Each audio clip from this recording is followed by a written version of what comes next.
the because that's a sacrifice, like when you're frugal, you are sacrificing. When you have a frugal mindset, maybe you won't go out and do the money or few exciting things that would be exciting for the moment, but only for the moment and not for any future or long term. What do you think what effect do you think that the frugal mindset has had on kind of your social life, and then also maybe like like your social life? Because that's kind of been my thing. Like, how do I say this? How do I say this? How do I say this? Jason, you're like a person who I would consider. This is gonna be weird to say, but I would consider you a normie. In I don't know if you've ever heard of this term, but you're a person who you're on a trajectory. You're not constantly worried, or you're not constantly thinking about the existential crisis of life. You're not always just like, darn. You're not down about it. You're not downtrodden. How do you get calibrated to be this person that works hard? And I know you to be a person that also has his relationships in order, but I just want you to kind of explain, like how do you do that? Because many people our age, many people that are young, I mean, that's why we smoke weed, that's why we drink, that's why we probably fuck the people that we probably shouldn't fuck. It's really youth. It's being young. I mean, it's for many, but it doesn't have to be. It's like you found it, to my perspective, and maybe this could be wrong, but you found a way to maybe balance adult with, I'm gonna just have some times for me and pleasure and life, and maybe I won't show off everything that I have, but one or two things. I see on your Instagram, you got the car, you know what I'm saying? You got your car with the jacket, you know what I'm saying? You do your thing, you with the Che, you know what I'm saying? On the 7 a.m. in Bridle Path, I don't know where you was at. You was somewhere. It was crazy. But it's like, I'm Champagne looking at it poetry. like, you say what? Champagne There poetry. you go. Hey, Yeah. that's what it looked like with the champagne colored what you call it. I don't even know what that was. Frock, jacket. I don't know, but uh, you and then you come out with a smile in that video too, and it's like, you've balanced the adulting with the living. yeah, So I just learned that it's just things that you water will grow, and by that I mean it's delayed gratification, right? So one thing I feel like a lot of us, we struggle with is we are used to instantaneous things. We need high speed internet at the house. We need unlimited everything. We need everything to load in a second. We hate buffering, right? Like these are just like aspects. Like if our game buffers, we're punching a wall, right? That's just like mhm. our age group because we grew up almost in the technology age, right? So we're used to things being instantaneous, right? So one thing about it is I understood is Rome, like literally the same. Rome wasn't built in a day. Applies to life, Yeah, right? So it's literally understanding that with Instagram, what tends to happen is people see the end product of the hard work and they think that they can just turn on a camera, turn something on, and get that instantaneous. Which is why you know if like I'm big into the financial world. I like to watch a lot of financial based YouTube videos and things like that. Like, but the people who tend to be the most watched are the people who are kind of almost not scamming, but kind of selling, not really being the most transparent, and yeah, they're kind of doing like the get rich quick, make $100,000, without a degree, and all these things like that. Very like quick words because it's like people in our backgrounds they don't want to work for it. They want it quick. They want it fast. So it's like, and the thing about it is success, whatever your definition of it, because I have an argument about success as well. Like success, you should never define your life off of something that you can't, that everybody defines it in a different way, right? So be conscious of that, right? So, because success, is this objective word, right? Where it's just like success. Like, what is success? You ask 10 people, they'll give you 10 different answers on what success is, right? There is no textbook definition, or it's like, yes, that's what it means, It right? is subjective. So Yeah. yeah, so it's like understanding that, and like a lot of people that live their whole life, I need to be successful. I need to be successful. What is that? That it's different for different people, right? So really, just understanding what is success, not period, but to you. Me. Mm, What is success to you, right? Because then that's what's gonna end up making you happy. Because some people don't need, because success is not, even though it's synonymous, it doesn't necessarily mean you have to make a lot of money. right. Maybe you need to make enough where you can put a little bit in the savings account. You don't got to worry about bills. Maybe that's successful to you, and that's perfectly fine, right? It's just kind of understanding that, right? To me, I feel like a million Yeah. dollars, $1 million, millionaire. That word and it's romanticized, right? Oh, I need to make $1 million. I need to be a millionaire, millionaire, millionaire. I don't really care. Like, if I end up being that, hey, that's great, but I'm not like in love with that number. Like, oh yeah, I need to have 1 million. Like, it's like, hey, if I'm fairly wealthy and it never hits $1 million, but I get to, live a fun lifestyle where I can support it and obviously save money and build wealth and, hopefully guide people and kind of help them acquire wealth, I'll be happy with that. I feel like that would be successful to me, right? Now, Right. obviously, my mentally, I'm gonna try to reach goals to obviously keep going up, but I'm not romanticized with millionaire, billionaire. I need to have this much. I How need to have that. how do you reconcile the FOMO, the fear of missing out? On what? Well, maybe there's something on social media that, involves artists that you like. You can go out to go see them. There's this event here. There's this event there. I mean, you're in the middle of the country now. It would simply just be a plane ride that you've now kind of become more accustomed to, right? Because of your job, you're taking more plane rides. You could just be Mm-hmm. going to events. You can plus Well, I mean you were telling me in the last podcast you through your job you've had the opportunity of going to different cities, going to yeah, Atlanta, and not this was off the St. podcast, Louis. but nigga, if you went to Atlanta once, to me, after that kind of experience, anytime that comes up, I'm gonna try to get. If I was you, Uh-huh. I'm gonna be out there, and I'm gonna. See, I'm irresponsible. I'm really not the person that anybody should be listening to, even though it's my show. So fuck it. But the point is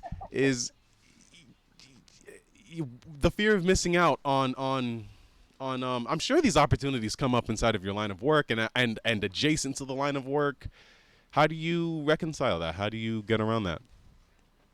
So one thing about it that I've understood is,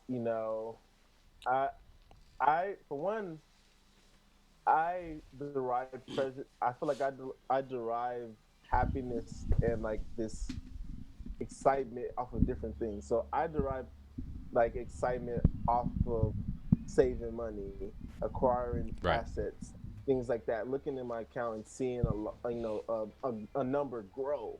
Right, that excites me. Right, that might be boring to some people, especially in my age group. Oh, that's boring. Why would I do that? But to me, that's exciting. To me, like seeing my credit score go up, like adult things, like those. I know it sounds like an old man, but like these things excite me. Like, you know, but I don't sound like I'm in my 20s, but it's okay. I don't care. Like these things excite me, right? The car is cool. Like the car is okay. Like don't get me wrong. Like That's what I brought I've up. acquired That's what I brought I've up. acquired I've acquired a taste having more nicer cars and certain or nicer things in certain aspects, right? But it's like, you kind of live and it's like, yeah, I pay the car payment every month. It's kind of like once you get inside, your vision, it's just a regular car, right? Right. It's a steering wheel, it's some brakes, it's a gas pedal, it's a regular transmission, right? And it's like, yeah, you look cool from the outside, from people looking at you, Not from your when you step perspective. out. Yeah, but when you're inside, it's a fucking car. Car. It's a fucking car. It has seats like everybody else. Yeah, it might have a couple extra features and may go a little bit faster than the other one. But that doesn't excite me. Like, and I'm glad I'm getting it out of my system now because I feel like Hmm. when I acquire large amounts, I won't have that feeling of needing to do that. Well, you look at Warren Buffett, and and it's not just him, but he's in the same house that he's been in since forever. I think, and they also say he drives a CRV or some very regular car. Yeah, yeah, yeah, yeah, yeah. Um, they say now, I mean, I don't know how true this is, but Elon Musk has gone to a completely minimalist life. He's given away much of his possessions. These are some of the richest people we know about, and somehow there's this through line of frugality that's there, and it's maybe not in all of the rich tycoons, but it's in enough of them where it's notable. And I think on the ground floor, it produces a mindset where you're able to be an adult, and you're able to have fun, and you're able to save, and you're able to just able because that's been kind of this interesting thing that I've been thinking about. Like, I heard it was Jordan Peterson talking about it. He was talking about Oh, Americans being. He said that he had grown to have more sympathy for Americans being, let's just say, obese en masse, because I mean, look at what we're marketed. Look at what's in front of us all the time. Look at what's. I mean, if you drive outside of your house, five things you pass, they're all colorful. They're all labeled this, and they're all trying to get your money for some terrible dog shit food. And it's like, oh, so he was talking about how he just sort of had a little bit more sympathy for people here that maybe can't get their shit together in terms of their diet, in terms of maybe, and then other choices that spring from that. I mean, it's from the gut, I think, being in a good place, that the mind can even have any sort of proper track or proper train of thought. I really do think so. no, When 100%. you're hungry, you're only focused on food. When you're totally full and how would you say, just a glutton, then you just focus on maybe overdoing it, and on types and being a foodie, which is a real thing. But I think Yeah, yeah. other people just, what are you doing? Why are you getting, It man? goes into it goes back into marketing, right? It does, but before you get it, it's just, as a DoorDash driver, seeing so many people go into so many types of apartments that, like, yeah, I'm judging. I don't give a damn. I'm judging. I'm judging you. Look, I cannot, I should not be going to your apartment, and then outside of it, it's just like, it's just, come on, dog. Like, first of all, an apartment, you should not be getting no DoorDash. You living in an apartment, you have to be saving that money. You live right next to the place that you literally just delivered to. It won't even be like a nice restaurant, like a Red Lobster, just like a something, far off meal for, because I get that. But it'll be McDonald's, it'll be Baker's, it'll be this, it'll be that, it'll be right 2 minutes away from you. You couldn't have just, what? So, well, maybe you couldn't. There's a lot of people with small children out there that are in these apartments, and these small children are by themselves. And that's a reality that I've seen personally myself. I'm kind of rambling at this point, but it does go back to marketing. People are programmed to do many things in this country, and one of the more clear and overt things that we're programmed to do is eat shitty food. And I think another one of those things is to, and I think this is deeper, and I think this is not as obvious, but it's to live shittier lives. It's to not save. I mean, somehow that, I mean, again, many people in their 20s don't sound like you. They, I cringe. I cringe. And I'm rambling, but I really, really, really, Go really, really do cringe hard when I hear, it'll be on the internet, and maybe in some random space, this could be like on a when I hear, like, men, young black males my age, typically speak, it's like it's just this 50-50 coin toss on proper English and a well level head, to just like no sense, and it doesn't just have to do with the grammar part, but it's just in the mentality, in the, like, we're not looking, and no, I'm not looking at other races of people and judging them, and nah, I'm judging the people that look like me. I want a higher standard, and it's just, I don't know how I got here, but I'm kind of here, just kind of just thinking about what we're talking about, and it does go back to the marketing. And so, yeah, I guess it just, who's to blame? Who's to blame for all of this? Who's to blame for So many people. I mean, like I remember when you were over here, and I'll pass this off to you. But I remember when you were over here, one of the things you complained about a lot was when you talk to your friends about job opportunities and things. The only thing they can talk about is, oh, I make one more dollar or two more dollars than I did when I was working over there down the street, as opposed to over here, and I'm still spending all my money, like, and not having any aspirations with what to do with my money. But I'm making two more dollars an hour, and that is like this highlight. It's this big thing. It's just you're the marketer, you're the marketing man. Where the hell is this coming from? Where does the mentality to be to waste our youth come from? Do you think? I feel like it's an economy, right? So marketing. Think about what marketing does. It gets you to spend your spending dollars on something, right? So there's an economy behind all of this, right? So even you unlock something like foodie, right? That's literally that's rebranding, right? That's just branding. So it's like, okay, branding, going to spend all this money on these restaurants, right? Mm-hmm. That's literally what the foodie is. Go to your local places and spend all this money and eat here, eat here, eat here, eat out more. Basically, that's what the brand is, right? So just understanding Hmm. that, and with anything like there's nightlife is probably $1 billion industry. Liquor, going out, gas, liquor stores, down to the freaking Dixie Condoms, cups.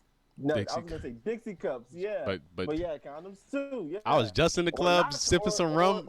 Yeah, or not, and the industry of young, child. yeah, Yeah. that's a whole another industry, right? Hmm. Um, so yeah, so both of those, right? So liquor, all that those are all $1 million industries. So what's advertised to us through a lot of things, through movies, through music, is young, live your life, have fun, YOLO, we're only here once. All this stuff, right? Don't think about tomorrow. Jay Z's "Forever Young." All Hmm. of this, man. Like it romanticizes youth as this is like your best time. This is like if you're a star, this is the hottest moment of your life, and don't waste it and live it up and go It's here, so go there, manic. go that. Yeah. But then it's like what tends to happen is your flame starts to kind of dry down as you get older, and you realize like your rest of your life has to be planned out, right? And it's like the best way to plan it out is to plan for it earlier. Not necessarily only live in your future. You still want to be able to live in your past and enjoy it, but with moderation. Right. Everything's with moderation, right? So I'm not the because I know Gary Vee has Gary Vee. I watch Gary Vee a lot too. Gary Vee has this thing where he says eat shit. Like he says, eat shit for 10 years and don't do nothing. Like I don't know if that is the 100% way to go, right? Like he said, I never went anywhere. I just worked and worked and worked and worked and just got to where I'm at. And I respect his path, but I feel like there's a gray area of that, right? Like I feel like moderation is key, because I don't feel like that will produce the best person either. Just working yourself to death, But do you right? think do you think that when you tell people about moderation, they just take it as a golden ticket to do all the stuff that they were supposed to be moderate Right? about? You know Cheat what I'm day, saying? They're like, "Oh cheat day shit, wait, mentality, moderation? Oh, bet. I'm gonna just do it to the very limit and then cheat day, you cheat say day mentality, cheat exactly." day mentality. And Exactly, so right? Oh, it could be something to be said about if I tell them go 100% for the 10 years through your 20s, I see then what you're then saying. you'll do maybe 80% of that, Hey, and then mm, at least that's deep. That's deep. You might be onto something. You might be mm, onto something, right? Set it so high that even if they fail, they're still way above where they were before. And there's a psychology to that. Yeah, no, that's deep. I never thought about it on Gary Vee's side. I hmm, just think about it from my perspective. I like to make realistic things, right? So I don't like to set goals initially that I feel like I can't maintain long term, right? So I'm not gonna say I'm gonna go to the gym 7 days a week yeah, every day. yeah, I'm yeah, not yeah, gonna. yeah. I'm like I could probably do it for like a week or two, Maybe I could even probably push myself to do it for a month, And then but I'm after not gonna that, do it long term. It's just I'm not. I'm and not. and with a lot of people, thoughts like that. Oh, I always when people come like and they tell you about, yeah, I want to go start going to the gym, like let's say go to the gym 7 days a week. It's like no, no, no, no, just do it as much as comfortable, as much as you know that is. And there's also is like if you look at your time, what is just most time appropriate, and just go from there, because being there at all is already a win. And it, when you set up, excuse me, but when you set these rigid and sort of very difficult standards for yourself, they often just rubber band right back to you. And then this anxiety grows for the activity, because oh, maybe you couldn't make it to the 7 days a week, so now you'll do no days a week of Yep. gym, You because get burnt out. you're You get either burnt burnt out out, but not even the body. Maybe a week will pass, but then you'll be like, mentally oh burnt no, out. I won't be able to do the full commitment that I'm talking about. So then you'll just do zero. And it's like, no, no, no, no. Just do what's comfortable. Do what you can. Just do what you can. Do what you can. And really ask yourself, what's my limit? And I think that's another thing that we don't really And much then why are do. you going? Why am I even just set a Why goal? are you why are you going? Like understand one thing I learned is mentality is understanding your why. Why do you do what you do? Right? Why? Like don't just do it because somebody said, hey, you should do it, because then you won't have an underlying passion behind it. Understanding Hmm. why do you do it, right? The reason why I want to acquire a certain amount of wealth and acquire assets is because I want the freedom of time, right? So that's my why. My why is the freedom of time and really understanding like, hey, if I did want to go to some concert and blah blah blah blah blah, I could buy it and not even look at the price. That's where I want to be one day. I want to have all my bills on auto bill pay, where it's like, oh, oh, it came out, oh no biggie. I'm not thinking about it. I'm not having to consciously be like, okay, when does this come out? Even though I'm at a point where none of them affect me, but I still want to be conscious of when they come out. I want to get to the point where it's like, oh, it came out. Oh shoot, that's crazy. Okay, right, and Oh just shoot, kind of that's get to. crazy. Okay. But instead of it being like, oh shit, I gotta Shit, move this that's here. I crazy. gotta, yeah, Yeah. You I could say gotta the move same this thing, just here, the and tone. exactly. Like I've already gotten to the point where it's like, and this is like a small thing, but it's a small victory that I like to celebrate myself. Is like being in Little Caesars or in Big Lots and having to go to the gas station. And I remember sometimes going to the gas station, especially I know Frugal. It's not out here, but it's Yeah. called Kroger out here. Um, Kroger's. Kroger. Oh wow. You go to the Yeah, Kroger. Yeah. yeah, Kroger. You got Yeah, y'all the parent company. Shit. All yeah, the right. parent company. Yeah, for real. Yeah. But when you go to the gas station, I don't know if you ever experienced this, but if you go to a gas station and you don't have a lot on your debit card and you put it into the machine, it says you can only put the amount you have in your bank account, and it tells you like you have Exactly. $45. This is literally all you can put in gas, and it's a real feeling. It's like it's a fucked up feeling, but I feel like Yeah. it's something that it builds character in you, and you're just like, fuck, you put that $5 in and you just cross your fingers and hope it's gonna last you until the fucking end of the week. Cross your And fingers. it's real. Yeah. It's real though. Like I really lived it. I lived it. And this isn't a Honda too. This is a good gas efficient car. So it is what it is. But now it's like now I go to a gas station and it's just like boom, pump it in and literally just click the thing. Don't even go on my phone. Click. Okay, cool. It's empty. It's full. Drive off. And that, even though it may sound so little to certain people, I'm proud of that. Like I like Yeah. that feeling. Like that feeling of just being like, I don't look at shit. Gas is how much? How much is over there? It's like fuck Even it. This having a is conversation about rising gas prices as if it's really something that it's because would you say that what would you say about that mentality? Would you and before you I say that, I understand it. think I think the mentality you're talking about, the one that doesn't value this dollar amount at the end of the day, this instant gratification of I have so many things and things and things to post, this idea of having time at your will, just and I, and I'm and convenience. and convenience. I think that is I'm truly convenience. the definition of rich. Like when you get to that point, I mean, and it's not a finish line, but after that, I think that's when you can sort of you can move on to charities, and you can move on to you can well, of course you can, because you can plot those things out. You can just say, okay, well, here's how much we've got coming in, and here's how much we could expend on whatever that adventure project, etc. is. Okay, it's a thing. I know I'm going to be working. I know that this is going to be coming in. Cool, it's fine. It's like I do think that's the Or not even that I've been working, but maybe the things that I've invested into have given me such a return that I could pay for it just purely off of my investments, things that I've acquired. Like not necessarily always having the mindset of I have to work to hmm get the money to pay for this. Maybe something I've already bought has already started generating me money to where I just have it where I can allocate it to this expense, right? So that's where I'm trying to go with it now, where it's like you don't necessarily have to trade your time and your effort and your hmm work for the to get the money to spend it, right?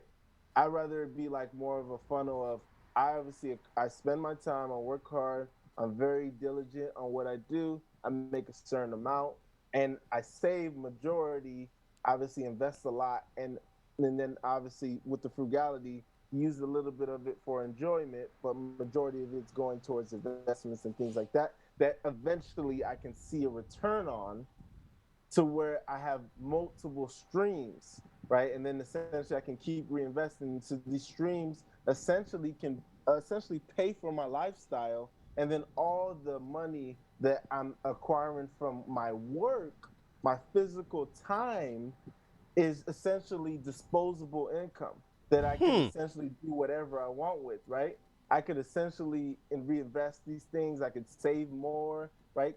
And just really understanding that aspect versus so that kind of ties back into what I was saying when you said, and I forgot I even said this to you, but you brought it back up to me, which is like the mindset of a lot of my peer group is like, oh, I make $2 an hour. I feel like that's like almost like a worker's mentality for lifetime. Like, oh, like I make, oh, I got $2 extra now. I'm doing great, right? And it's like, I'm doing amazing, $20 an hour, and then really just kind of understanding if you, for one, it's not how much money you make, it's how much money you spend.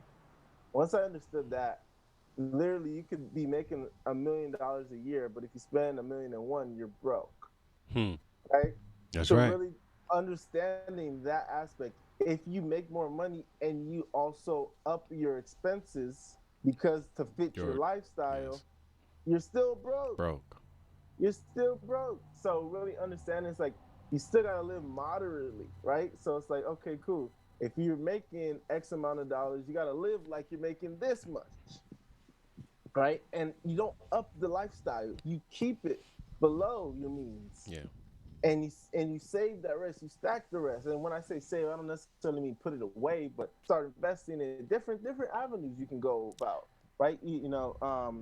Now because now that I've gotten older, yes, you do want an emergency fund, you do want a rainy day, all that good stuff. 6 months of expenses is ideal. Like I said, I'm super into finances and stuff like that. But you definitely want to start investing into things because obviously savings accounts and stuff like that, monetarily wise, for return purposes, don't make the most sense once you start to get older, because obviously just like the interest you acquire on them, inflation is far exceeding those interest rates, so So you're really not basically, making. you're saying that if inflation is rising higher, then the money you You're save in losing your money. account You're probably losing money. won't. So let's say it's You're half losing money. half a year's you're losing money. So it's half You're a year's losing money. expenses this year, but in 10 years when you need it, that rainy day fund, that'll only be a quarter of the year's expenses, and well, Yeah, you're losing you're money. losing money on it, but there should always be an aspect of it that's just liquid. Just You're holding liquid cash, just yeah. for rainy day, something happens, whatever. Yes, that's fine. You can lose money on that, but majority of your stuff should be in assets that will eventually build a return. Obviously, initially there's a cost to entry to anything. When you buy stock, you got to buy it first before it can make you any money. If you buy property, you have to buy it first before you can start getting rents on it. Anything. There's this classic saying it costs money to make money. Hmm. Well, So yeah, the what was it? I was gonna ask another question off of that. Well, no, yeah, that's the mentality that you've got today. Yeah, well, okay, okay. So we've talked about kind of a little bit of history. We've talked about finances and things. Um, I kind of want to start buttoning things up, so I'll just kind of ask some closer questions here. Okay, so you're currently a marketer.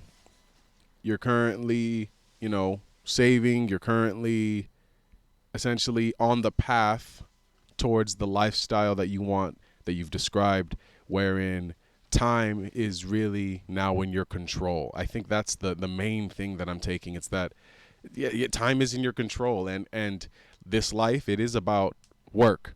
That is what it's about. But it's not it doesn't have to be about working for for or in the sense of, it doesn't have to be about our time being traded for our pleasure. It doesn't have to be, if we sacrifice enough in the present day. And okay, well, I guess, where do you see this mindset even 5 years from now? Do you and it's actually key, and for me to ask you this question, because I'll just tell you, like, Jason, you don't. It didn't have to be that you were who you are at 20. What are you, 28 now? 27. Wait. You better just turn 27. Because if Yeah, I'm I'm 27. 22, oh yeah, well, yeah, I turn 23, then you'll be 28. Okay, so yeah, because we're 5 years apart. So I've thought, well, you don't have to be. The circumstances that you went through to become you are your circumstances, but there are many people, even that even from where we come from, this, San Bernardino, Rialto area, many people your age, where it's like, yeah, you ask them, what they're going to be doing in 5 years, and unfortunately, it's a fog. It's they don't. It is just, it's a shot in the dark. Like, they've got no freaking clue. And I don't want to bash anybody. I'm just simply saying that that is a problem, and that's because your life is not your life today. It's your life tomorrow, and it's your life the day after that, and that is what it is. That's of course what it is. That's what you experience. That's what we all experience. That's how we go through this life. And so,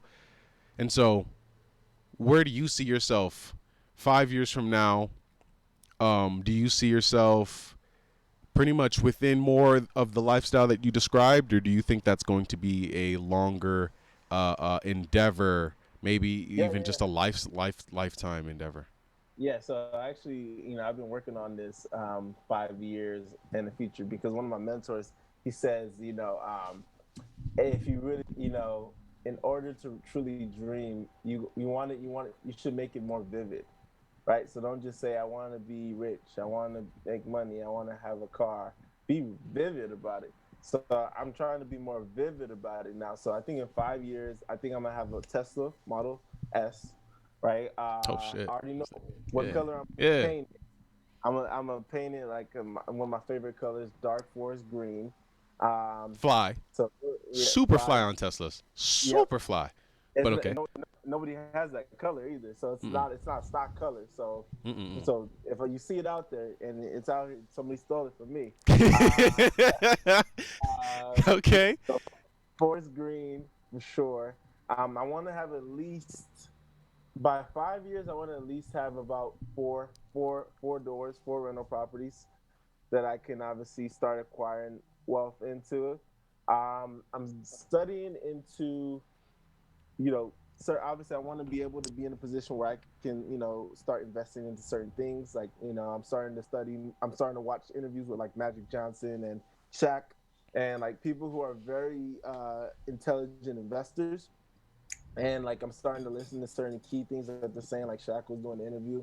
um, a month or so ago, where he was talking about what the process of joint partnerships, joint ventures, and the process of it, of essentially him being himself and essentially being removed from this kind of business, but just kind of putting money into it and having people who are already good at it be the face of it, do it, but he still gets benefit. So I was like starting to see like, okay, that's a potential where, eventually I can aspire to be in that, to where maybe I don't really want to be the forefront of this specific industry, but I have a certain amount of revenue, that, or a certain amount of Capital. disposable capital. There we go. Thank you. Capital that I can put towards something, and I can start investing in certain things besides from stock, besides from this, Real and then estate. really besides from Land real and which estate. is which and landlording, which is a job. Yeah, well, landlord, I would delegate that. I wouldn't be the person. I would have a A property. manager. Yeah, because time. My time is the most valuable. So once my goal is to build it to a certain amount where I'm generating large amounts of revenue, and then I would just write that off as an expense. I would just pay them a salary, have them oversee it, right? Because you got to think about it. Any salary or any job or hourly something like that, they're paying you, but that's obviously off of the money they're making. So obviously, in order for them to pay you a certain amount, they're making a certain amount first, right? So people get lost in the hourly pay, but you really got to think about it. Like, if they can afford to pay you that, how much are they making, right?